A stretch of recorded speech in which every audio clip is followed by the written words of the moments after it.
episode 1. This is episode 1 of the Bootstrap Podcast. The Bootstrap Podcast. We've got a name. The Bootstrap Podcast for now, until we find another name. But we're just here, some folks living the dream in Vietnam. Just training every day and eating noodles, drinking coffee, and trying to choke each other a few times a day. Yeah, that's pretty much it. You could put it that way. Basically, we're just out here trying to enjoy ourselves, live somewhere with an interesting culture, and get to live a lifestyle that maybe is not as attainable in the U.S. or in Canada or Yes. Wherever we all come from. Yeah. But here we can really put training on the forefront. Pretend we're a professional athlete. Act like a professional athlete. Absolutely. And have the nice work-life balance. So I think that's a really good point, Adam. Is that, like, what are some of our beliefs? Like, the belief is we have a wonderful life here. We have a wonderful life and a great community of fighters and grapplers, and this is a really good lifestyle. Absolutely, that's what it comes down to. Is like currently in Ho Chi Minh specifically, like we're in Vietnam, and in Ho Chi Minh the grappling scene is just taking off. We're at an amazing time where people are just getting involved in the sport. It's growing at an alarming rate. Of course, we don't have the talent, we don't have the numbers or the popularity that you have in the West, but things are changing quickly. We've got some amazing guys coming in. It seems like every month there's another black belt and like truly world-class guys. Someone notable who's been around lately is Robert Deagle. He came here, had a seminar. He had a competition with another one of the top grapplers in the country here, Felipe Negro Chandler, and the list goes on, man. Like, yeah, I think if you're a little bit good here in Vietnam at any sport, you can be a superstar, and you can really have access to.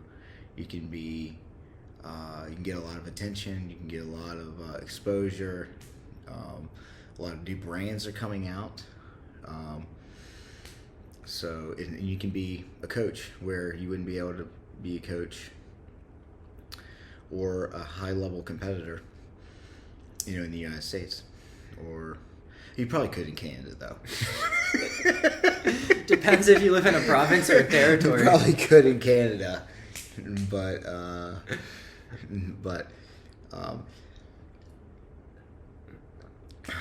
it's almost like college, isn't it? Yeah, we're trying to relive the dream here. Like everything in this country right now it's like the West a few years ago. The overall outlook is so positive. It seems like everything is trending upward. Everyone you talk to is like, each generation is just having it so much better than the last. And like for myself, I'm sure Zach, it's the same. We come from a pretty privileged background in a pretty amazing countries. Canada for myself. But that's not the case for everyone. So to see each generation just like be so much better off than the last one, and you feel it from the people around here, and more so you see it in grappling. Like there are small regional tournaments here that have prize money for every single division, like white belt, blue belt, purple belt, brown belt, black belt. Like what white belt tournament is offering prize money in the West? And they can't be making money off these tournaments. No, but you have people here who are like just supporting this. Like they just want to see grappling grow. They want to see MMA grow. MMA has recently been like basically been allowed to exist here, and already like you've got a young crop of Vietnamese fighters, mostly with striking backgrounds, who are just getting into jiu-jitsu now. Yeah, exactly. So we've got a small group of supporters in the grappling community in the MMA, and over the last 5 years, it's really exploded here in Vietnam. And you have a few backers that are willing to put their money in just to see the sport grow and expand. And And for that reason, I think I could say for a lot of people that for that reason, it's a magical time here in Vietnam. And in terms of like the generationally, just 10 years ago, you didn't really have a real grappling competitor that came from Vietnam, right? That was really top tier. But last year we saw now the Vietnamese are, at the title fight with Felipe. That was a really good fight.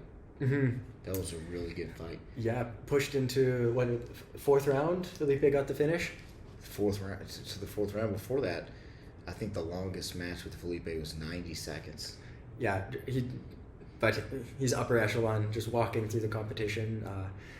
But now you're, especially at the lower weight classes, there's a lot of challenge coming up. And each year, like, the sport is so young. There's so many of these hungry young competitors who are just exposed to martial arts now. And I think Vietnam has a bit of half of a peaceful culture and half of a fighting culture. The kids, they are tough, and they are young, and they are hungry. Yeah, absolutely. Speaking of competition, I don't think a lot of people know this yet, but you've got a fight coming up. Is that right? Potentially, I have a Muay Thai exhibition coming up in April. It's tentative at the moment, but this will be my first striking competition. So I've been working with Lucas Bauti at Rooster Muay Thai in An Phu, Ho Chi Minh City. So he's been an excellent coach. I've only been there for 2 months, but the improvement has been trending in the right direction. So it might be time to get out there, get in the ring, and just to see for myself. I have no aspirations to climb to the top of the totem pole. I think my time's behind me, but time behind? What are you talking about? I'm the ripe old age of 29. 29 years. I didn't even start grappling until I was 35. Yeah, but then you look at the country here, and it's just an army of killers. 50 kilogram, 55 kilogram guys. Lean, lanky, sharp. I actually think that the little guys are tougher. Well, if you look I really do believe that. Just purely off numbers, the amount of volume, yeah. If you look in Lion Championship, the heavier weight classes don't exist, and the heavier weight classes that do exist at say 77, 85 is the next one, I think. I think so. Just the number of athletes that fit into those weight classes, especially for the domestic Vietnamese athletes, you just don't have as many numbers to pull from. Yeah. So, but how long have you been doing training striking? A little bit off and on, but 2 months with Lucas, seriously training every day and getting the coaching I need, and everything has been really trending in the right direction.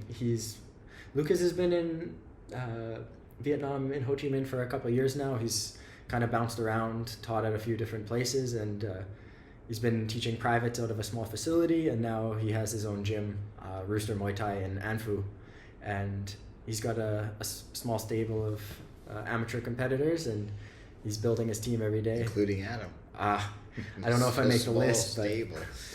Yeah.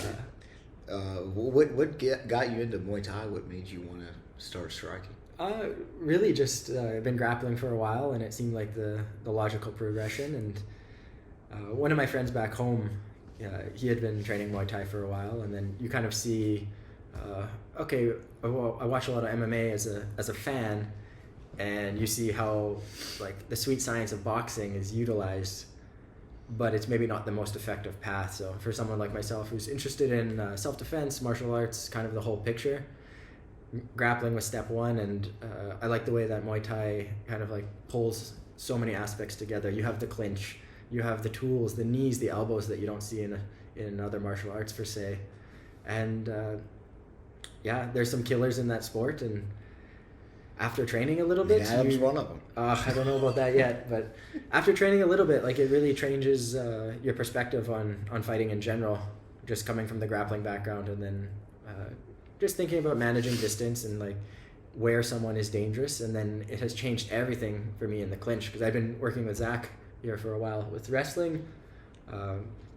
But then we run into different kinds of posture issues, and if we drop our head or try to slip something, we really expose ourselves to a lot of weapons that you don't think about just in pure grappling or in boxing, right? So Muay Thai is the kind of like the natural step, and so at the end of the day, I'm interested in just becoming a good martial artist, living the lifestyle, and getting those values. Yeah, absolutely. Always found it really interesting how people got into martial arts or how people got into grappling, and I've heard a lot of interesting stories. What got you into grappling originally? Like, was it a certain incident? Was it a certain person? Like, what happened? Well, initially, the first time I was really ever exposed to martial arts was when I was in high school in our PE, or physical education program. Mm-hmm. We had a week or two of martial arts where we would go to a Muay Thai gym, Mike Miles, in Northwest Calgary, Canada. And it was a hard building. It had a wood floor in there, painted wood floor. I remember we'd start up with a warm-up, just running around, and it was hard on the feet for someone who's not used to that. And keep in mind, this is just a PE class, like a group of 16, 17-year-olds, some athletic, some not so athletic, mostly just hockey players or people trying to make their way through high school. And at that age, everyone, you think you're tough, and then you run around on the wood for a little bit and then kind of question why you're there. But the format of the class is quite forgiving, of course, because there's girls and there's guys and there's people who don't want to be in PE class at all. So the instructors that we had there, I remember like one of the exercises we did was we put on the belly pad, and we were learning how to throw like the lead teep kick, and very basic technique. And one of the instructors demonstrated on me, and like with the belly pad, and of course he's not even throwing it hard. I was just a little bit alarmed of what the human body is capable when trained. It was a big a big waking up point for me. There's no way we would get away with that in gym class in America. Maybe not anymore, but times are changing. You got to come to Vietnam. Everything's allowed here. Exactly. So that kind of progressed into getting into grappling. Well, I had I played hockey, like ice hockey growing up, and indoor box lacrosse, Canada's national sport. So that was kind of my focus, and spent most of my time really trying to up my game and prepare. And I ended up going to the university in the U.S. and playing NCAA athletics. Which university did you go to? It's a small private school in Charlotte, North Carolina, Queen's University of Charlotte. They currently compete in Division I men's lacrosse. So, and recently, I think last year, they actually got a wrestling program for Division I. It's got to be. I think it's Division I across the board now. Oh wow! Due to funding, they've previously it was a Division II school, and now everything is Division I across the board. They get more funding, can offer more scholarship dollars this way. So I'd focused on that for a while, and then when I go home in the summers, play box lacrosse, indoor lacrosse, the game I love, and then at school play field lacrosse, which is more. It's okay. Which is rougher, you think? Indoor. It's the game we play in Canada is not the same game we play in the States. But it's like box lacrosse. It means it's indoor. You're playing in a hockey rink, usually with nothing over the underneath the ice surface is just cement, and that's what we play. So in the off season, the game structure is similar to basketball. There's a shot clock. You play lots of pick and rolls, but it still has the rough side of the Aboriginal, like the Native American game. You can still have the hickory wood stick, catgut on the side, leather running down for mesh. So all the fights you used to talk about, like in high school, it was box lacrosse. All the combat spirit experience that I've had has pretty much been late night doing things I shouldn't have been doing, or has to do with hockey or lacrosse, which is kind of I guess it's not like this in the States, but in Canada, combat has always been part of the game. The referees are there, but the players truly police the game. Like, if you take a liberty on somebody, you'll be held accountable for your actions. So sometimes you're holding people accountable, sometimes you're getting held accountable, sometimes... But like all the Canadians are super nice people, you know, super nice, but really tough. There's a little bit more of a willingness to fend for yourself, to take care of yourself, to just to get out there and deal with any conflict. So, like, I think, like, anybody, when you're younger, you know, you're a guy, like, if you haven't fought with your friends, like, are they really your friends? So that's why I'm trying to choke this guy out, take him down every single day. This guy's been trying to choke me out for, what, 7 months now? Your time is limited, buddy. 7 months now, ever since I met this guy. He's trying to get a takedown and trying to get a choke. He's come close one time. I think you come closer on a choke than you have a takedown. Well, this kind of segues into the next question. Is like, what got me into striking is I gotta figure something out. I need a new bag of tricks, a new arsenal of tools so I can beat up on Zac. In striking, you, oh my God. Well, you've already got, what, 100 practices in? Yeah, I put in some time. But wait, I'm not ready to move on yet. So what's tougher, box lacrosse high school or like D1 lacrosse in America? The games are different. Like, the structure of the game is different. One I would compare more to like European football or soccer. The other one I would compare more to like hockey in culture and in gameplay. The indoor game, box lacrosse in Canada, it's rough. You can slash, you can cross-check. What's a slash? What? Yeah. You can just hit on the neck? Like, you shouldn't hit him on the neck, but like the arm, the glove, it's okay. Just straight like that, as hard as you can. Like, you should have intention to go for the stick. But, you know, some of us were skill players and some of us were out there for other reasons. So wait a second. So you're out there, you're in a game. How often is there a foul called because you had the wrong intentions when you're doing a slash? In indoor lacrosse, not that often. Like, when I was playing, man, you could fight 2 times a game. Like, you fight one time, you go sit in the penalty box for 5 minutes with the guy you just fought, and then once you serve your time, you come back out. You can keep playing in the game. What kind of conversations would you have?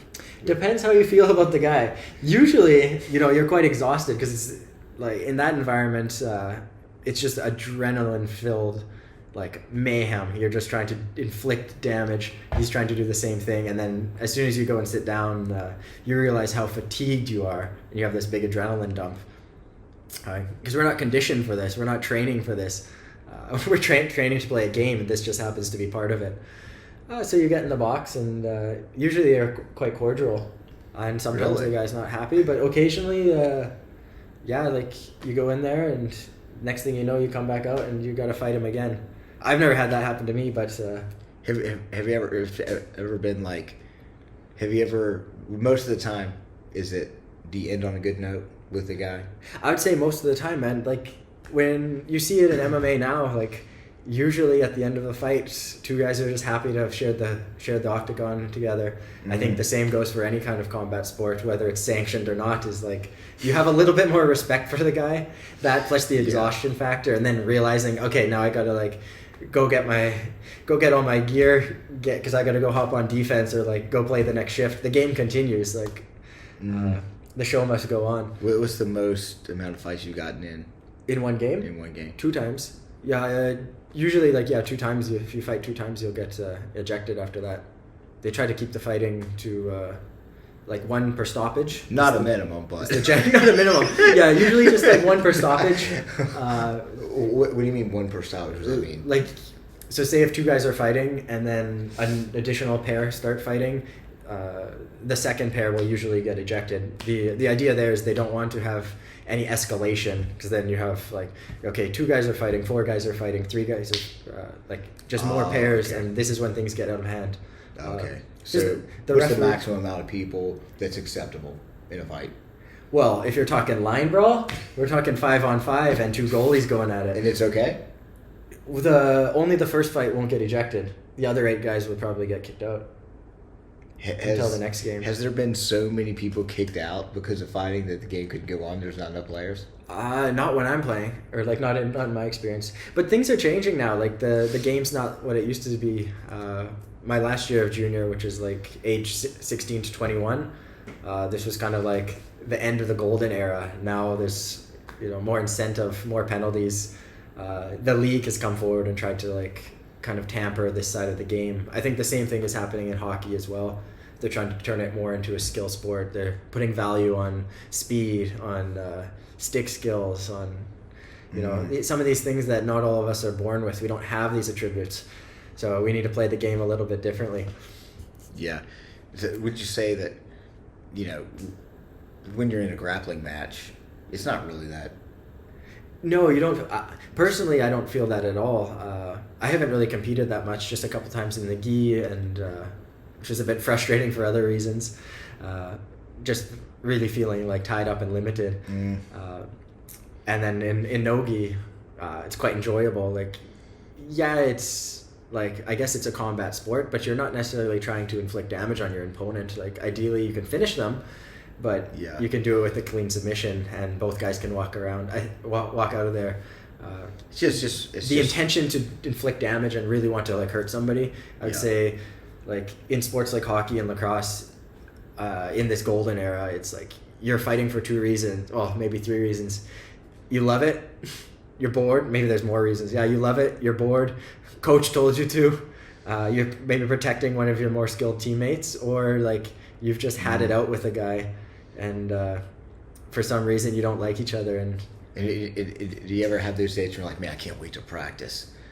Bobby is really going to get it. Yeah, well, usually at practice, there's not as much of these kind of skerfuffles. Training camp tends to have a lot of them.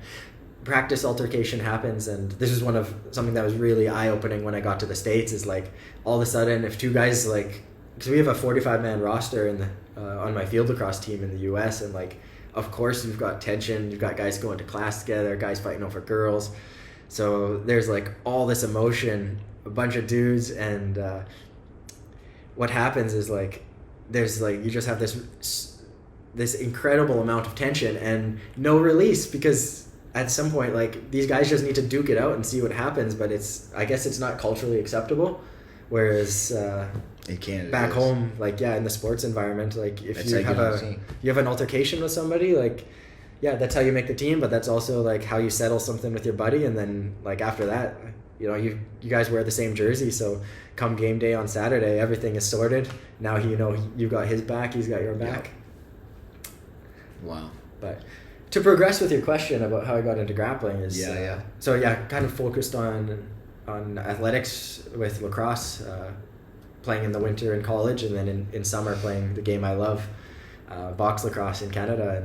And after that I had kind of pushed myself, I think, a little bit too much. Like my formative years and like my college experience and this age had all been predicated on competition and practice and playing, and I was a little bit sick of it and just looking for something else. So I ended up taking I guess a year off of pretty much any like organized athletics, and pursuing some other hobbies, pursuing some travel, and eventually I thought I would maybe come back and like get into Muay Thai.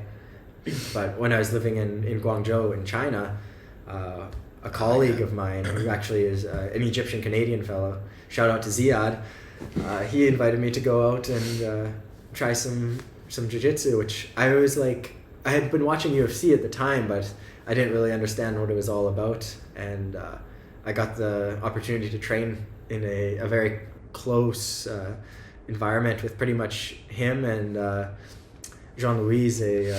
What year was that? This would have been a year before the pandemic started. So 2019? Yeah. Okay. So I got to train, like, pretty much my first instructor is a black belt, Jean-Louis, under Leo Vieira. And at the time, not knowing anything, like, he could have been anyone, but really getting a backbone and a good basis. This was in Calgary, correct? No, this is in Guangzhou in China. Oh, Guangzhou, that's right. So, wow. So he actually started, we were just training out of like some weird quasi gyms, like a CrossFit gym with wrestling mats. Another place, they had a boxing ring in there, but it had canvas on top, so you're just like shredding the skin on your feet, shredding your knees. I'm not really sure what I'm doing in there, just getting a lot of rug burn, trying to pretend it's okay and look tough, I guess. Yeah. And, so we're running out of time today, but I think we'd like to get know more about, what made you decide to go to China and with that time in your life. Can you some cliff notes on what made like?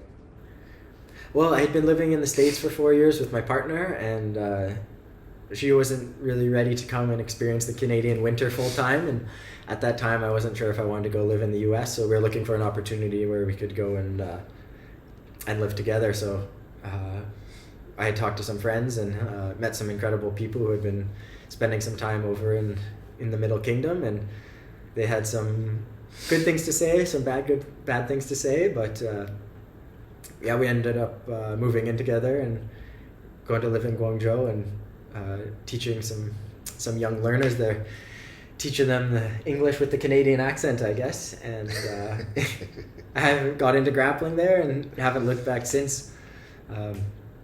It was an amazing time. Spent 2 years in Guangzhou, met some amazing people. You see things on the news and it's not really the reality of what is going on over there. Especially just like in general, the people, like anywhere, you go anywhere, people are inherently good. They want to see you succeed. They're more curious than anything. Like even if you go to the far reaches of any country, people don't hate you just from where you're from. Like they want to get to know you, even if they don't speak the same language. Until they meet Adam, and Adam teaches them. Yeah, that's what you go. Or they meet me, and then they say, "Well, I want nothing to do with that guy." It's one of the two, but yes, absolutely. Oh, incredible! All right, great time we had today. So yeah, I guess that pretty much wraps it up for episode 1. Zach, do you have anything else to add? On the Bootstrap podcast for now. So yeah, in the future, like any podcast, it's got to start somewhere. So we hope to have some good guests on. There's an absolute plethora of people here. Yeah, we haven't talked about like the day-to-day life in Vietnam, the Vietnamese food, some of the characters we have here in Saigon, some adventures you can have in Vietnam, what life is like in Southeast Asia. So a lot of things. Yeah, but we're just looking to promote grappling, like keep everyone in the know, kind of become a news source to keep everyone current on what tournaments are coming up, what kind of the MMA scene is going. Like right now in Vietnam, we have all of these domestic athletes who are really just going to continue to grow, reach new heights, and we want to see them succeed. Some tough guys today in practice. Oh, man. They keep coming. Tough. They just keep showing up, these guys. Oh, my gosh, man. These guys are tough. And then they bring their buddies, and it's like, I don't know where they keep coming from, but... Yeah, and they always want to roll.